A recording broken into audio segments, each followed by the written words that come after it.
সেখানে আমরা সিদ্ধান্ত নিয়েছি যে একটা এবং ইন্টারিম গভর্নমেন্টের মাধ্যমে এদেশের সমস্ত কার্যকলাপ চলবে। ব্রেকিং নিউজ, এবার প্রধানমন্ত্রী হিসেবে দেখতে চান দেশের একদল জনগণ মিজানুর রহমান আজহারীকে। বর্তমানে সাবেক প্রধানমন্ত্রী খালেদা জিয়ার বয়স 80+। তাই এখন এক শ্রেণীর জনগোষ্ঠীর দাবি বাংলাদেশের অন্যতম ইসলামিক স্কলারশিপ মিজানুর রহমান আজহারীকে দেশ পরিচালনা করার দায়িত্ব দেওয়া হোক।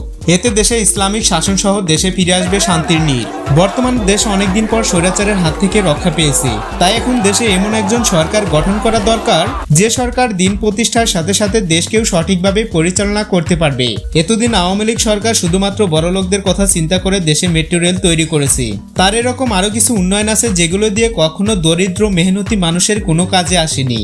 তিনি শুধু আপার ক্লাস মানুষদের কথাই ভেবে গেছে, অতি দরিদ্র এবং শ্রমজীবী মানুষের কথা কখনো ভাবেনি। আজকে তার পতনের পিছনে তিনি নিজেই দায়ী। এখন দেশের এক শ্রেণীর মানুষ জামাত ইসলামকে ক্ষমতায় দেখতে চায়, এটাকে অনেকে সাধুবাদ জানিয়েছে এবং তারা প্রধানমন্ত্রী হিসেবে মিজানুর রহমান আজহারীকে দেখতে চান।